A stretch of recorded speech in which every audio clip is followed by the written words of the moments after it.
는 주연과 조연이 있습니다. 그리고 그 뒤에는 감독이 있고 조명, 의상, 연기 지도, 소품 준비하는 그런 많은 분들의 수고가 필요합니다. 그들이 한 마음이 되어서 수고할 때 하나의 작품이 만들어집니다. 우리 신앙생활도 마찬가지입니다. 우리 사도행전 전체를 볼 때 대표적인 두 사람을 뽑으라 한다면 예수님 말고 누가 있어요? 바울과 또 베드로죠. 두 사람이 자라온 환경이나 배경은 전혀 틀리지만 하나님의 부르심을 받고 초대교회를 세우는데 온 힘을 다했습니다. 사도행전 1장부터 한 10장까지는 주로 베드로가 언급이 되고 있고 11장 이후로는 주로 바울이 언급됩니다. 자, 근데 9장은 섞여 있죠. 바울과 베드로가 각각 다른 무대에서 등장합니다.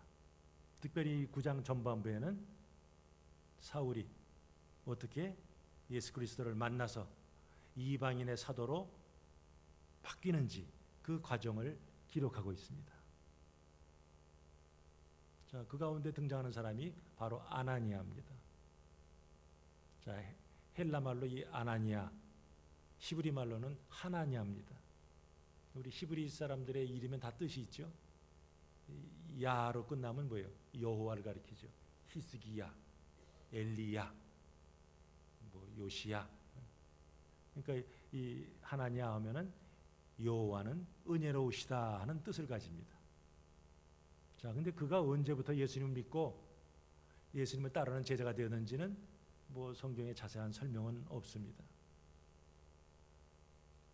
사울의 회심에 대해서 사도행전 9장과 22장과 26장 세 장에 걸쳐서 나오는데 그 22장 보면은 아나니아에 대한 설명이 조금 더 나옵니다. 그는 율법에 의하면 경건한 사람으로 거기 사는, 즉 다메섹에 사는 모든 유대인들에게 칭찬을 듣는 사람으로 묘사됩니다. 자, 오늘은 이 바울의 회심 시리즈 두 번째 시간입니다. 여기서 나타나는 이 아나니아의 역할을 살펴보고 또 바울이 경험한 이 회심의 3단계를 같이 살펴보려고 합니다. 그래서 이 자리에 계신 우리 모든 분들이 분명한 회심의 확신 속에서 다른 사람들을 주님께로 인도하는 그 사명을 잘 감당하시기를 주님의 이름으로 축복합니다. 자, 우리 지난주 걸 한번 이렇게 본문 한번 이렇게 되새겨 보면은 사울이 예루살렘을 떠나서 어디로 가고 있어요? 다메섹으로 가죠. 왜 갑니까? 다메섹까지 피신한 예수 믿는 사람들을 붙잡아 오려고. 아주 막 그냥 등등하다는 말 있죠. 호흡한다.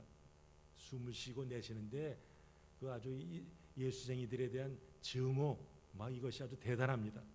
그렇게 씩씩대고 가는데 갑자기 정오쯤에 햇빛보다 강한 빛이 사울을 꽉 조이니까 그냥 구하면서 눈이 멀어서 그 자리에 꼬꾸러집니다. 그러면서 사울은 다메섹까지 올 때는 두 발로 씩씩하게 걸어왔는데 그 성 안에 들어갈 때는 다른 사람의 손에 이끌려서 질질질 들어가죠. 그 성에서 3일 동안 아무것도 보지 못하고 먹지 못하고 마시지 못하고 식음을 전폐한 상태에서 하나님께 기도하였어요. 바로 그 시간에 주님께서는 아나니아에게 환상 중에 나타나셨습니다. 아나니아야 하면서 주님 부르니까 그 대답이 어때요?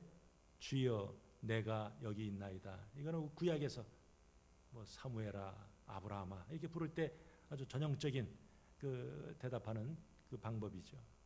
일어나 직가로 하는 거리로 가서 유다의 집에서 다섯 사람 사울이라는 사람을 찾으라. 그가 기도하는 중이니라. 자, 거기 보면은 그 사람 이름이 두 개가 나오죠. 하나는 유다라는 이름, 또 하나는 아나니아라는 이름입니다. 자, 사도행전 초반에도 이 이름들이 나오죠. 유다하면 어떤 유다가 가리켜요? 사도행전 1장에 나오는 유다, 가룟 유다죠. 예수님을 은전 30년에 팔아버리고 배반했으나 그 감당할 수 없는 양심의 가책을 해서 목에다가 줄을 매고 자결하려고 하는데 어떻게 해요?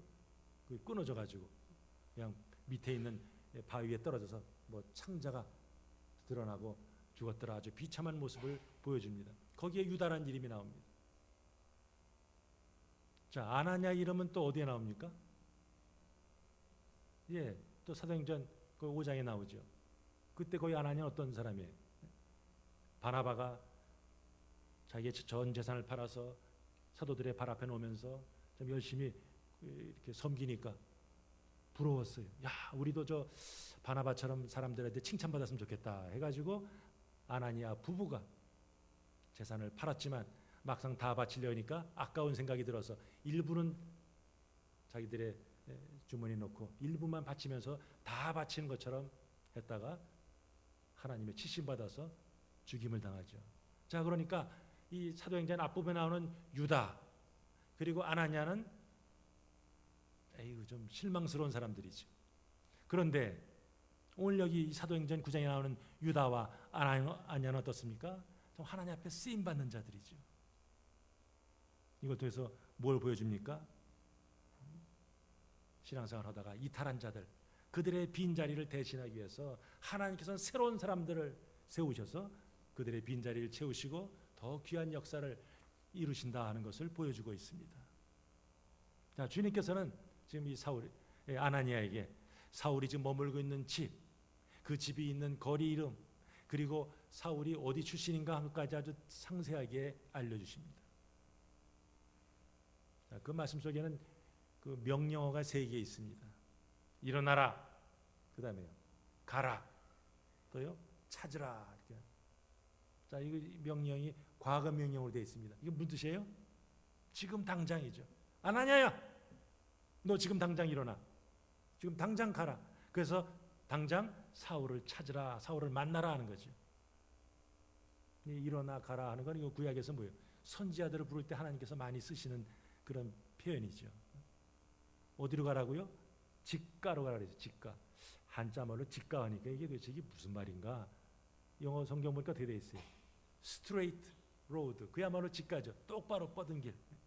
다메섹 도성 안에서 동쪽에서 서쪽으로 향하는 아주 이게 주요 도로죠. 지금도 뭐 남아 있다고 합니다. 그 직가라는 곳에 유다라는 사람이 있는데 그 집에 지금 사울이 있느니라. 그가 지금 기도한다. 분사로 되어 있어요. 현재 분사로. 그러니까 뭐예요? 지금 계속해서 기도하고 있다. 기도에 지금 사울이라는 사람이 전념하고 있다 하는 것을 암시합니다. 그럼 사울이 무슨 내용으로 기도했겠어요? 아이고 안 보여요. 이럴 수 있습니까? 불평하면서 눈뜨게 달라고 하는 그런 기도 드리겠어요? 앞뒤 이게 문맥을 보면 자기가 저지른 그 엄청난 그 죄를 인해서 뭐 회개 기도를 드리겠죠. 그러면서 나는 내가 박해한 예수라. 그 예수님의 말씀이 그의 신비에 콱 꽂혔어요. 비수와 같이 꽂히는 거죠. 과연 내게 저 말씀하시는 저분은 누군가? 그렇다면 나는 누군가? 본질을 찾는 그런 기도를 그가 열심히 드렸을 거예요. 그리고 또한 사울은 기도하는 중에 자, 지금 아나니아라는 친구가 올 것이다. 그가 너에게 안수를 할 것이라 하는 그런 환상까지 보게 됩니다. 자, 이렇게 아주 구체적으로 사울이 회심하는 과정을 이렇게 언급하는 이유가 뭡니까? 바로 이 사울의 회심인 사울이 한번 이제 바뀌어볼까, 이제 예수님 믿어볼까 해서 사울이 주체적으로 한 것이 아니라 하나님께서 사울의 인생에 개입하셔서 사울을 바꾸셔서 하나님의 도구로 쓰시는 주체가 누구예요? 하나님인 것을 여기에 보여주고 있죠. 그래서 지금 예수님께서는 아나냐, 너 지금 당장 사울에게 가서 그에게 안수해줘라 그랬어요. 자, 그럼 그 말씀을 들었을 때 아나냐가 기분이 어떻겠어요? 예, 내가 기다렸나이다. 내가 즉시로 순종하겠습니다. 이런 마음이 있겠어요? 주저했겠죠. 소문에 듣자온데요. 이제 사울이 저 예루살렘에서 주의 성도들 아주 그냥 해를 많이 끼쳤다고 합니다. 그리고 지금 주님을 주의 이름을 부르는 자들을 잡아갈 권한을 대제사장에게 받아가지고요. 지금 이 다메섹까지 지금 왔다는 그런 소식을 들었습니다. 근데 그런 사람 어떻게 만납니까? 아마 그게 아나니아가 가진 생각이었겠죠. 아나니아는 예수 믿는 사람들을 뭐라고 불러요? 13절에 보니까 주의 성도, 14절에서는 주의 이름을 부르는 자들 이렇게 부르고 있습니다. 자, 원래 성도 하면은 구약에서는 누구 가리켜요? 이스라엘 백성들 가리키죠. 근데 이 사도행전에서 처음으로 이 성도란 말이 언급이 되고 있어요. 어떤 사람들이 성도예요? 사도행전에서 예수님 믿고 따르는 사람들 혹은 뭐 주의 제자들이죠. 아나니아는 지금 사울의 과거의 모습을 떠올리고 있어요. 혈기가 등등해가지고 살기가 등등해서 시기가 등등해서 저 예수 믿는 사람들 미워가지고 막 붙잡고 뭐 감옥에 쳤는 그런 모습을 막 떠올리는 거예요. 그러니까 사실은 주님의 말씀에 순종해서 사울에 가는 것을 꺼립니다. 그러나 우리 주님은 사울의 미래를 보셨어요. 그가 그동안 어떤 삶을 살았는지 지금까지 뭘 했는지 거기에 관심이 없어요. 앞으로 사울이 하나님을 위해서 어떤 일을 할 것인가 그 미래를 보시고 지금 아나니아를 사울에게 지금 보내시는 거죠. 자, 사울은 이방인과 임금들과 그리고 이스라엘 자손들에게 예수님의 이름을 전하기 위한 그릇이라 도구라 말씀하고 있어요. 자, 우리가 사울 하면은 이방인의 사도 이건 알고 있어요. 그러나 오늘 주님의 말씀에 보니까 또 누구한테 보낸다고요? 이스라엘 자손들에게 보낸다 하는 거죠. 자, 이스라엘 자손들 정말 세상에 어느 민족이 이스라엘 민족까지 택함 받았습니까? 그러나 그들은 착각했어요. 그들을 왜 부르셨나? 하나님께서 창세기 12장에서 아브라함을 통해서 이스라엘 백성을 부르신 목적이 뭔가? 그들을 통해서 다른 민족에게 복을 전하라고 복의 에이전트로 부름받은 것인데 착각으로 하나님은 우리 민족만 사랑해서 그러니까 그 주신 사명을 제대로 감당치 못했어요. 시내산에서 이스라엘 백성은 하나님과 언약을 맺었습니다. 이스라엘 백성은 언약 백성이에요. 언약 내용대로 살기만 하면 그들은 하나님의 복이 임하고 하나님의 백성이 됩니다. 여호와는 그들의 하나님이 됩니다. 근데 그들이 이미 우리 구약에서 보시는 바와 같이 일방적으로 그걸 파기했어요. 그럼 하나님 어떤 하나님이에요? 신실하신 하나님, 인자, 변찮는 사랑으로 택하신 백성을 여전히 붙드신 하나님이에요. 그러니까 이제 새로운 시대가 도래했습니다. 예수님을 통해서 구원이 열려지는 시대가 왔습니다. 그런 시대에 다시 한번 그들을 부르시는 거죠. 특별히 사울은 어떻습니까? 자기를 박해하고 사역을 방해하는데 앞장선 사람들이 누구예요? 이방인들이 아니라 바로 동족인 유대인들이었어요. 그러나 우리 로마서를 보면 어떻습니까? 그들 위해서 자기 이름이 생명책에서 지워질지언정 내 민족을 살려주세요. 내가 가는 곳마다 이방인들은 아멘 하면서 예수님 받아들이는데 어떻게 동족들은 저렇게 뺀질뺀질합니까? 좀 살려주세요 하면서 그야말로 하나님께 아주 매달리면서 중보하는 그런 내용이 나오죠. 그러니까 사울은 유대인도 사랑하고 또 이방인도 사랑하면서 열심히 복음을 증거했어요. 전에는 주의 이름을 부르는 자들을 박해하는 그런 박해자였던 사울이 이제는 주의 이름을 위해서 고난받는 그야말로 완전히 반전이 된 그런 삶을 살게 되었습니다. 그래서 지금 주님께서는 이 아나니아에게 사울이 뭐 복음도 전하겠지만 그에게 뭐가 임한다고요? 고난이 임한다. 고난. 주님의 대리자로서 주님의 복음을 전하는 그 과정 가운데 이 사울이 많은 고난을 당할 것, 그래서 고난을 받아야 할 것 이것을 언급합니다. 자, 근데 고난을 이미 받으신 분이 누구예요? 예수님이시죠. 하나님이신데 저와 여러분들을 구원하시기 위해 이 땅에 오셔서 사역하시면서 사탄의 유혹을 받으시고 사탄의 조종을 받는 그 종교지들에 의해서 많은 고난을 당했어요. 오늘 앞으로 사울이 장차 당할 고난은 그 예수님의 고난의 연장선상에 있습니다. 그 때문에 저와 여러분도 마찬가지죠. 우리가 예수를 믿으면 그냥 복받고 잘 되기만 합니까? 그런 부분도 있지만 또 때로는 예수님 때문에 고난을 당한 부분이 있고 역경 속에 처할 때도 있어요. 우리에게도 감당해야 될 고난이 있고 수고가 있습니다. 우리 예수님께서 부활의 영광에 들어가시기 전에 먼저 통과하신 것이 뭐예요? 십자가의 고난 아닙니까? 그리스도의 영광은 바로 이 고난의 대가를 치를 때 주어지는 영광이요. 단순한 현세적인 영광이 아니라 장차 이루어질 영원한 하나님 나라에서 보여주는 그런 영광입니다. 저와 여러분들이 아직 죄인이었을 때, 원수였을 때 하나님은 아들을 보내셔서 저에게 모든 죄를 다 뒤집어 씌우셨어요. 우리가 그 은혜를 기억할진데 우리는 주님을 위해서 고난도 수고도 감당해야 될 그런 각오를 해야 됩니다. 그것을 우리는 이 사울을 통해서 보게 되죠. 이 자리에 계신 분들이 정말로 주님께 쓰임받는 신자가 되기 원하십니까? 그 말은 우리가 잘 준비하면 하나님께서 반드시 우리를 쓰신다, 그런 말은 아니에요. 모든 그 주체, 우리를 사용하시는 주체는 누구에 있어요? 주님께 있어요. 주님의 일꾼은 주님께서 택하셔서 세운 자들입니다. 세상에서는 일꾼을 뽑을 때, 직원들 뽑을 때 어떻게 봅니까? 이 사람이 얼마나 자질이 있고 능력이 있는가, 인간관계는 어떤가, 그런 걸 봅니다. 그 사람들은 그런 스펙을 갖추기 위해서 뭐 온갖 노력을 하고 자격증을 따고 뭘 배우죠. 그러나 하나님의 역사 속에서는 주님은 먼저 은혜를 베푸십니다. 우리 하여금 그 은혜를 깨닫고 그 은혜에 감사하면서 우리 죄를 회개하고 주님 앞에 나오기를 원하십니다. 사울이 그랬어요. 사울은 열심히 예수 믿는 사람들을 박해할 때 주님의 강권적인 역사 속에서 그를 꼬꾸라뜨렸어요. 자기를 부르시는 그 하나님의 은혜를 사울은 깨닫게 되었습니다. 사울은 기다리며 기도하면서 그 주님의 용서를 구했어요. 저와 여러분도 이 주님의 택하심의 은혜, 이것을 늘 기억해야 합니다. 자, 근데 주님이 왜 아나니아를 보냈습니까? 그냥 당신의 그 초자연적인 능력으로 사울 눈 떠라! 야, 터면 뭐예요? 그냥 그 자리에 눈 뜰 수 있어요. 사울에게 환상을 통해서 야, 넌 이방인의 사도야, 그렇게 말씀하면 사울이 뭐 일할 수 있겠죠.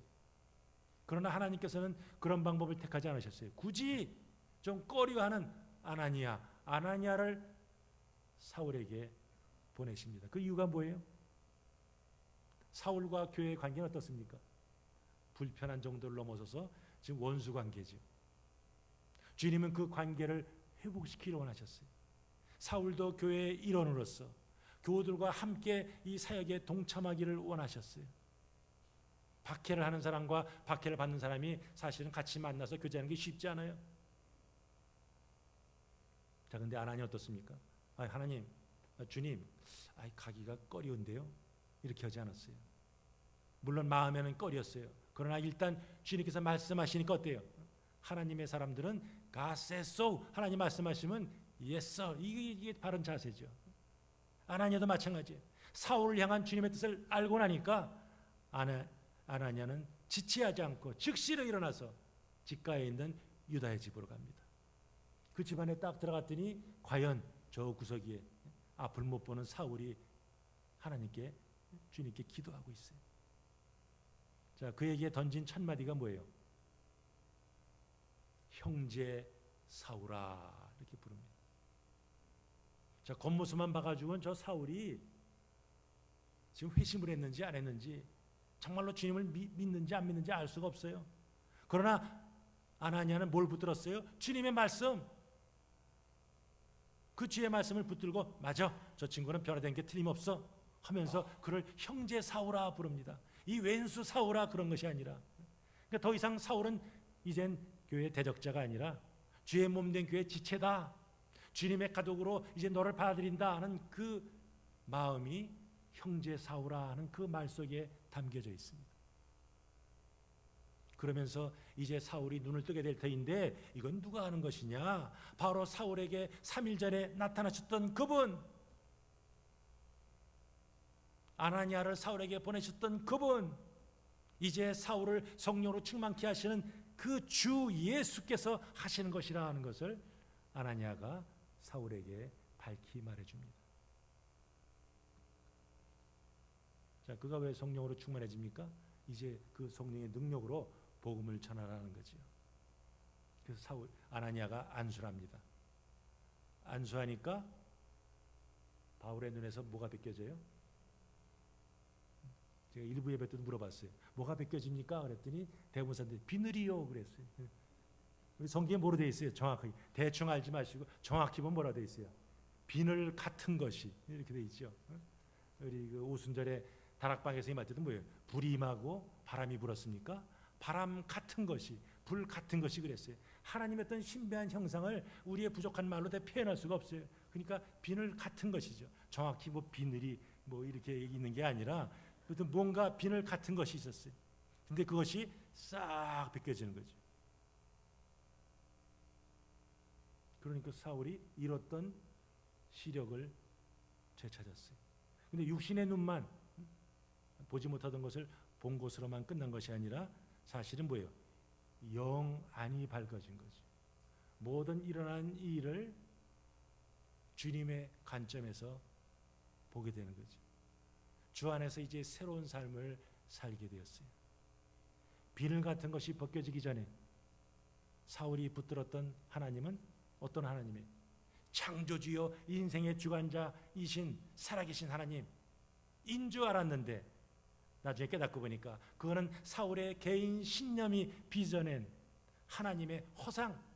내가 이렇게 핍박하면, 내가 예수님을 붙들면 주님께 나를 칭찬하시겠지. 자기가 만든 하나님의 이미지에다 대입시켜서 그것을 위해서 그가 열심히 그동안 뛰어온 거죠. 근데 영의 눈이 딱 떠지고 나니까 어떻게 돼요? 자신이 박해하던 그 나사렛 예수가 아이쿠 하나님의 아들이었구나, 메시아였구나 하는 것을 그가 깨닫게 됐어요. 자, 주님이 누구신가를 바로 깨닫게 되면 그 다음에 나타나는 현상이 뭡니까? 그 다음에 자기를 보는 거죠. 그럼 나는 누구냐? 주님의 자기를 딱 비춰보니까 자기의 그 죄악됨, 자기의 그 부족함, 자기의 연약함, 그것을 그가 깨닫게 되었어요. 사도행전 13장 9절에 보면 사울의 이름이 뭘로 바뀌죠? 바울로 바뀌죠. 그래서 13장 9절에 보면 바울이라 하는 사울 이렇게 나옵니다. 자, 사울은 지난 시간에 히브리 말로 무슨 뜻이라고 그랬어요? 희망, 소망이란 뜻이죠. 자, 바울, 파울로스 헬라 말이죠. 무슨 뜻이에요? 뭐 폴라베어, 폴라 이 작다는 뜻이죠. 작다, 작은. 폴라는 좀 다른 거지만 하여튼 폴 하면 작다는 뜻이에요. 그러니까 전에는 자기의 열심으로 하나님을 기쁘시겠다는 그런 소망을 가졌었는데 이제 비늘 같은 것이 벗겨지고 보니까 영의 눈이 떠지고 보니까 아, 내가 얼마나 작은 존재인가, 별 볼 일 없는 존재인가 하는 것을 그가 깨닫게 되었어요. 그래서 하나님 앞에 스스로 작은 자로 여기고 이제 이전의 삶을 다 내려놨습니다. 우리 주님께서 제자도를 말씀하실 때 아무니 나를 따르거든 자기를 부인하고 자기 십자가 지고 나를 쫓을 것이니라 말씀했어요. 이제 영의 눈이 떠진 이 사울은 전적으로 그 제자도의 삶을 살게 되었어요. 그 다음에 무슨 일이 있습니까? 오늘 우리 9장에는 정확히 나오지 않지만 같은 사건을 다룬 사도행전 22장 16절 보니까 아나니아가 사울에게 말하는 모습이 있어요. 사울아, 이제는 왜 주저하는가? 일어나 주의 이름을 불러 세례를 받고 너의 죄를 씻으라 권하는 거죠. 우리 지난주에 세례식 행했죠.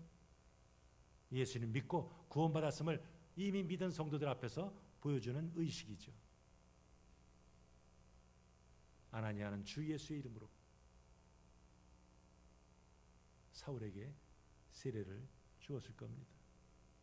그러니까 사울이 다시 보게 되고 하나님의 성령으로 충만하게 되고 세례를 받고 난 후에 음식을 먹습니다. 자, 우리 주님께서 부활하신 후에 제자들에게 여러 번 나타나셨어요. 나타나면서 내가 그냥 영이 아니야, 나 살아있어 하면서 보여주기 위해서 하신 행동이 뭐예요? 야, 너희 중에 뭐 음식 있냐? 해가지고 그 음식을 먹죠.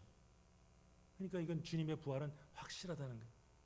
오늘 사울이 음식을 먹었어요. 그건 뭡니까? 이제 영적으로 죽었던 그 사울이 마치 주님께서 부활하신 같이 그의 삶도 이제 그에서 부활의 역사가 나타났다는 거죠. 그 음식을 먹은 것은 어떤 그런 상징적인 부활의 상징적인 행동이, 전에는 죽은 사람이었다 하는 거예요. 그러나 이제는 그리스도 안에서 새 사람이 되었다는 거예요. 그래서 그 음식 먹고 강건해집니다. 그래서 오늘 본문 이후로 이제 사울이 본격적으로 복음 전도의 이 사명을 감당하기 위해서 이제 나가는 그런 모습이 나오죠. 스데반이 유대인들이 던지는 그 돌멩이를 맞으면서 죽어갈 때, 그때 그 하나님께 간절히 주님께 기도하죠. 주여, 이 죄를 그들에게 돌리지 마옵소서. 기도했는데 그 기도가 지금 누구한테 응답되는 거예요? 사울에게 응답되는 거죠. 사울에게 죄를 돌리지 아니하시고 오히려 사울을 사역자로 세우셔서 열심히 사도로 사울이 쓰임받게 되죠. 자, 이것이 오늘 본문의 스토리입니다. 우리 지난 시간과 금주의 이 본문 이렇게 종합하면 사울이 놀라운 변화를 경험합니다. 이것을 우리가 3단계로 볼 수 있어요. 그래서 사울의 회심 단계라. 첫 번째가 뭐라고요? 통찰력을 가지는 단계다. 그러니까 회심은 하나님께 관심을 가지게 되는 거예요. 믿지 않는 사람은 뭐 하나님 I don't care, 뭐 계시는지 안 계시는지 누군지 뭐 나는 몰라도 상관없어, 이런 식이죠. 그러나 믿는 사람들은 관심이 하나님은 누구신가, 그걸 거기서 생각하게 되죠. 그러니까 이 통찰력은 우리가 나가야 될 방향을 제시하고 그 다음에 어떻게 그분을 섬게 될지, 우리가 어떻게 행해야 될지 그것을 깨닫게 하는 거죠. 지금 사울은 부활하신 예수님을 경험하면서 하나님에 대한 이해가, 그리고 또한 자기 자신에 대한 이해가 비로소 생기게 되는 거죠. 예수님 만나기 전까지 사울은 자기의 출신, 자기의 배경으로 볼 때 나는 하나님께 복받은 자야 생각을 했습니다. 시간 전에 읽어드렸던 것 같이 그는 자신을 자랑할 만한 뭐 아주 충분한 이유가 있어요. 내가 이래봬도 8일 만에 할례를 받고 이스라엘 족속이고 베냐민 집하고 히브리인 중에 히브리인, 율법으로는 바리새인, 열심으로는 교회를 핍박하고 율법의 의로는 흠이 없는 자로다. 율법을 아주 철저하게 지키면서 자기 자신은 아주 의롭다고 생각했어요. 자신은 하나님의 뜻에 따라 하나님을 열심히 아주 충실하게 섬긴다고 생각했습니다. 나사렛 예수 메시아일 수가 없어 아주 확신했어요. 예수 믿고 다른 사람들은 이 땅에서 다 없어져야 돼. 그것이 바로 바울이 가진 생각이었어요. 그러나 다메스크 땅에서 예수를 만난 후에 그가 자기가 가진 생각이 얼마나 잘못된가 하는 것을 깨닫게 되었어요. 사울아, 사울아, 내가 어찌하여 나를 박해하느냐. 자신이 지금 한 행동이 예수님을 박해했다는 것을 깨닫게 되었어요. 그 통찰력이 사울에게 생겼습니다. 그러니까 결과적으로 자기가 지금까지는 열심히 하나님을 위해서 일했다고 생각했는데 사실은 여기까지 하나님을 대적했구나 하는 것을 깨닫게 된 거죠. 우리 지난 시간에 사울이 주님의 음성을 딱 듣고 주님에게 한 말씀이 뭐죠? 뭐라고 대답했어요? 뭐라고 반응했어요? 주여, 같이 한번 읽겠습니다. 시작. 주여, 누구시니까? 뭐 영어로 간단하죠. Who are you? 누구세요? 그런 거죠. 근데 같은 구절을 우리 사도행전 22장에서는 조금 달리 표현합니다. 뭐라고 그래요? 시작. 주님, 무엇을 하리까? What shall I do? 결국 같은 말이에요. 제대로 된 정체성을 가지면 거기에 합당한 행동을 하게 돼 있어요. being과 doing, 이건 동전의 앞뒷면 같은 거죠. being이 제대로 서 있으면 거기에 따른 행동을 하게 돼 있어요. 그러니까 주님 누구십니까? 그럼 주님 알았으면 이제는 제가 어떻게 살아야 될까요? 하면서 주님께 묻는 거죠. 이 다메섹 이 경험을 통해서 사울은 진리를 제대로 깨달았어요. 하나님은 누구신가? 하나님에 대한 이해 속에서 또 자기 자신을 발견하게 되었습니다. 하나님 앞에서 자기의 죄성을 깨달았어요. 예수님이 누구신가를 비로소 알게 되었어요. 이런 통찰력 없이 나 이제 예수님 믿겠습니다. 이제 교회 다니겠습니다. 뭐 좀 해보겠습니다. 오래 가지 못합니다. 한번 각자에게 물어보세요. 나는 누군가? 난 지금까지 하나님 보시기에 올바른 삶을 살아왔는가? 주님은 누구시지? 나는 그분을 이해하고 그분의 이름에 합당한 삶을 살았는가? 난 지금 그분과의 관계가 지금 어떠한가? 우리가 늘 돌아봐야죠. 주님을 바로 하는, 그 나를 바로 하는 이런 통찰력이 있어야 돼요. 두 번째는요, 방향 전환의 단계죠. 그러니까 이 회심의 두 번째 요소는 하나님과의 관계를 알면서 얻어진 통찰력을 근거로 해서 그러면 이제 나는 어디로 갈까? 방향 전환이죠. 회개의 뜻이 뭐예요? 회개, 메타노이아. 메타가 뭐예요? 체인지, 체인지. 마음의 체인지, 방향의 체인지, 생각의 체인지지. 그러니까 그냥 옛날에 하던 이제 행동 안 할래 하면서 과거로부터 멀어진 것으로 부족합니다. 주님께로 돌아서야죠. 이게 제대로 된 이제 회심의 모습이죠. 예수님을 만나서 그분께 돌이키지 않고는 진정한 회심이 있을 수 없습니다. 사울은 제대로 주님 만났기에 이제 주님께로 딱 돌아서고 그분이 그 말씀하신 그 뜻대로 이제 순종하게 되죠.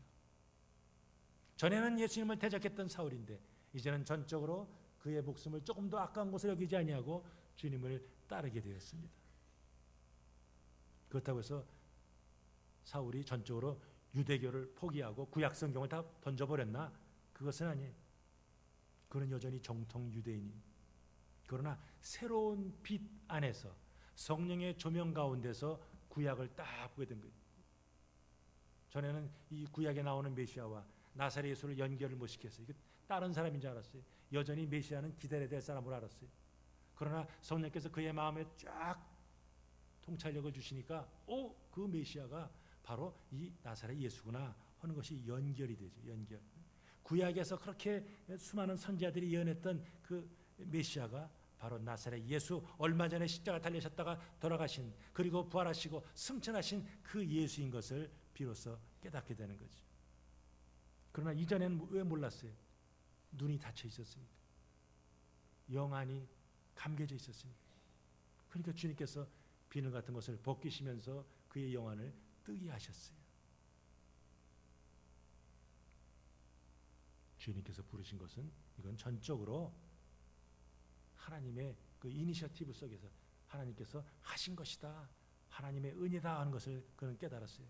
그러니까 그는 사역하면서 얼마나 그가 교회를 많이 개척하고 수많은 사람들에게 복음을 전하고 복음의 지경을 폈습니까? 그러면서도 그는 결코 교만하지 않았어요. 자, 우리 같이 한번 우리 빌립보서 한번 읽어보시겠어요? 시작. 그리스도께서 나를 사로잡으셨으므로 나는 그것을 붙들려고 쫓아가고 있습니다.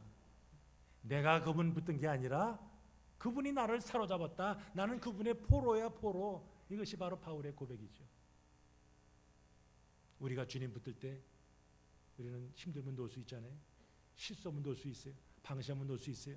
그러나 주님이 우리를 붙드시면 주님은 결코 놓지 않습니다. 세상에 어떤 것도 우리를 그리스도 예수는 하나님의 상에서 끊을 자가 없다. 로마서 8장에서 우리 그 바울이 선언하지 않습니까? 바로 나는 그리스도에게 사로잡힌 자야 소개하죠. 같은 비슷한 표현이 있어요. 우리 고린도전서 시작. 내가 복음을 전할지라도 자랑할 것이 없으면 내가 부득불할 일임이라. 만일 복음을 전하지 않으면 내게 화가 있을 것입니다. 내가 한번 전해볼래요. 내가 한번 사도 돼볼래요. 이것이 아니라 그냥 강권적인 역사, 주님께서 부득불 내 의지와 상관없이 나를 붙들었다 하는 것이죠. 그러니까 나는 잘할 것이 아무것도 없어, 이런 자세죠. 사도 바울은 언제나 자기를 부르신 그 하나님의 은혜를 깊이 깨닫고 감사했고 열심히 헌신했어요. 마지막으로 회심의 이 단계는 변화의 단계입니다. 방향 전환만 해도 그것도 안 되죠. 그 다음에 이제 방향 전환했으면 이제 그 길을 계속해서 가야죠. 자신을 발견하고 옛 모든 삶을 다 버린 사울이 이제는 새로운 삶을 추구하죠. 즉각적으로 나타나는 반응이 있고 장기적으로 나타나는 반응이 있어요. 즉각적으로 뭡니까? 이제 오늘 본문 다음 시간에 다루겠지만 이젠 교인들과 교제를 합니다. 기독교 공동체와 연결이 돼요. 그리고 자기의 믿음을 고백하면서 그들과 교제를 나눕니다. 그리고 궁극적으로는 자기 주신 사명, 이방인에게 복음을 전하는 그 사명, 그것을 위해서 이제는 올인하죠. 더 이상 박해자가 아니라 예수 그리스도의 부활의 증인으로서 그는 이 사도의 역할을 끝까지 감당하게 됩니다. 언제까지? 로마에서 형장의 이슬로 사라질 때까지 그는 이 사명을 감당했어요. 우리가 하나님을 믿는다고 하면서도 하나님과 동떨어진 삶을 살 때가 얼마나 많은지 알 수 없습니다. 얼마 많은 사람들이 예수 믿으면 복받고 잘되고 뭐 이거 생각하고 나오고 있습니까?